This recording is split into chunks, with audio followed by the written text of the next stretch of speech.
வணக்கம் உறவுகளே. தமிழ்நாடு சட்டசபை கூட்டத்தொடர் நடந்து வருகிறது.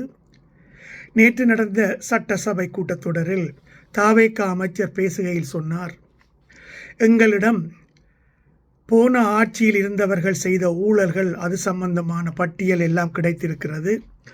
பல அமைச்சர்கள் மீது நாங்கள் வழக்கு தொடர்ப்பதற்கு ஆயத்தமாக இருக்கிறோம் என்ற துணியில் பேசிவிட்டு அதன் பிறகு சொன்னார்கள், இப்பொழுது முதலமைச்சர் பேசுவார் என்று.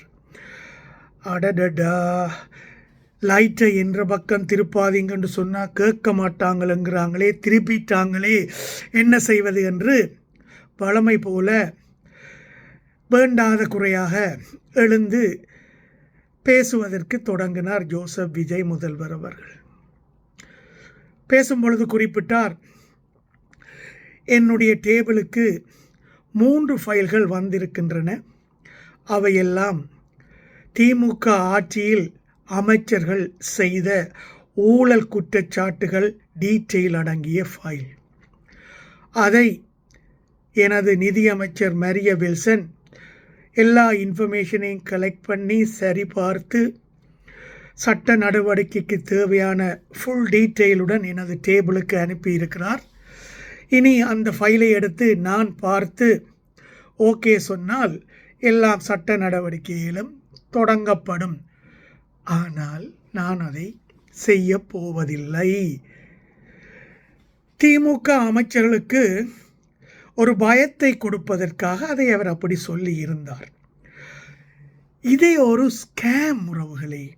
ஒரு முதலமைச்சருக்கு முந்தைய அரசாங்கத்தில் அமைச்சர்கள் செய்த ஊழல்கள் எல்லாம் டீட்டெயில் எடுக்கப்பட்டு அனுப்பப்பட்டால் அதை உடனடியாக சம்பந்தப்பட்ட காவல்துறை அதிகாரிகளுக்கு கொடுத்து வழக்கு தொடுத்து அவர்களுக்கு தண்டனை வாங்கி கொடுப்பது தானே முறை. ஆனால் முதல்வர் என்ன சொல்லுகிறார் என்றால், நான் அதை தேவைப்படும் பொழுது பாவித்து கொள்ளுவேன், ஏனென்றால் அவர்களுக்கும் இடைத்தேர்தல் வருகிறதல்லவா, அதற்காக அவர்களும் களமிறங்க வேண்டுமல்லவா என்று ஒரு மறைமுகமான அச்சுறுத்தலை விடுக்கிறார். அப்ப கிடைத்த உண்மைகள், அவர்கள் செய்த ஊழல்களை எல்லாம் எப்போ வெளியிடப் போகிறார்? அதுவரைக்கும் இவர் அதை வைத்து என்ன நாக்கு வலிக்கப் போகிறாரா? பழைய மாஜி அமைச்சர்களை மிரட்டும் தொனியில் அவர் பேசுகிறார். இன்னும் சொல்ல போனால் உறவுகளே, 3 திமுக அமைச்சர்களிடமிருந்து, மாஜி அமைச்சர்களிடமிருந்து நிறைய ஸ்வீட் பாக்ஸுகள் பனையூருக்கு ஆல்ரெடி சென்று விட்டதாக தகவலும் இருக்கின்றன உறவுகளே. ஏனென்றால் அந்த அமைச்சர்கள் தாங்கள் வழக்குகளில் மாட்டிக்கொள்ள விரும்பவில்லை. ஆளும் அரசுக்கு, குறிப்பாக ஜோசப் விஜய்க்கு, இந்த தூய்மையான அரசை நடத்தும் ஜோசப் விஜய்க்கு பல ஸ்வீட் பாக்ஸுகள் அவர்கள் கொடுத்து விட்டார்களாம். அதனால் அவர் சட்டசபையிலேயே முதல்வர் சொல்லுகிறார், என்னிடம் கோப்புகள் எல்லாம் வந்துவிட்டன, ஆனால் நான் அதை இப்பொழுது சட்ட நடவடிக்கைக்கு அனுப்ப மாட்டேன். அப்படி என்றால் இது கூட ஒரு வகையான குதிரை பேரம் தானே உறவுகளே. உங்களுக்கு தெரிந்த உண்மைகளை, குறிப்பாக ஊழல் நடந்ததை நீங்கள் உடனடியாக பப்ளிக்கு சொல்ல வேண்டுமல்லவா? இதை மறைப்பது ஜனநாயக துரோகம் அல்லவா உறவுகளே? நீங்கள் பயமுறுத்துகிறீர்கள், அவர்களை அச்சுறுத்துகிறீர்கள். அப்படி சொல்லி அவர்களை கட்சிதாவ வைத்து ஒரு குதிரை பேரத்துக்கு வழிவகுத்து உங்கள் கட்சிக்கு அவர்களை அழைத்து செல்ல பார்க்கிறீர்கள் என்பதுதானே அர்த்தம். பழைய முதல்வர் ஸ்டாலின் அவர்கள் செந்தில் பாலாஜி மீது எவ்வளவு ஊழல் குற்றச்சாட்டுகளை முன்பு வைத்தார் என்பது உங்களுக்கு தெரியும். அவர்கள் ஒரு தனி ராஜ்ஜியத்தையே கரூரில் நடத்தி வாரார்கள், அவர்களால் சட்ட ஒழுங்குக்கு பெரிய பிரச்சனை என்றெல்லாம் அடுக்கி கொண்டே போனார்.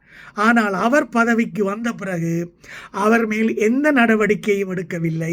அவரிடம் ஸ்வீட் பாக்ஸுகளை வேண்டிக் கொண்டு அவரை தன் பக்கத்தில் வைத்து கொண்டார். தொடர்ந்து ஊழல்களை செய்து சம்பந்தப்பட்ட முதல்வர் குடும்பத்துக்கு வசதிகளை பெருக்குவதற்கு அவரை ஒரு ஆயுதமாக பயன்படுத்தி கொண்டார் என்பது எல்லோருக்கும் தெரிந்த உண்மை.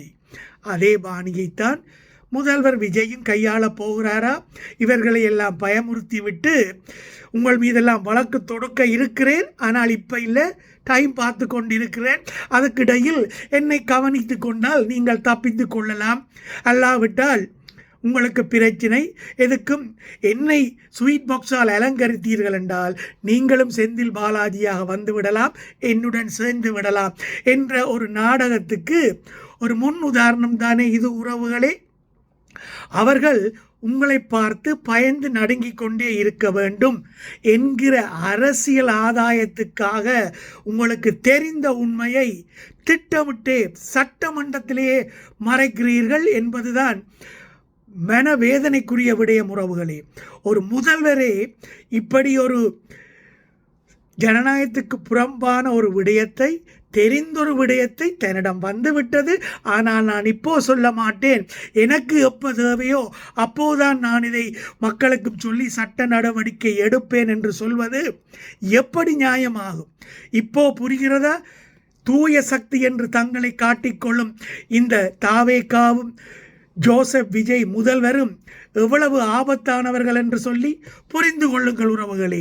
இவர்கள் நீங்கள் நினைக்கிறபடி ஒரு தூய ஆட்சியை ஆரம்பத்திலிருந்தே கொடுக்கவில்லை, இனியும் கொடுக்க மாட்டார்கள். இவர்கள் 5 ஆண்டுகள் ஆண்டார்கள் என்றால் தமிழ்நாட்டை கேவலங்கிட்ட நாடாக மாற்றி சுடுகாடாக்கி ஊழல் செய்து இந்தியாவிலேயே லிஸ்டிலேயே அடிமட்டத்தில் இருக்கும் ஒரு நாடாக மாற்றி விடுவார்கள் என்பது எனது எண்ணம். பொறுத்திருந்து பாருங்கள் உறவுகளே, நான் சொல்வது நடக்கத்தான் போகிறது.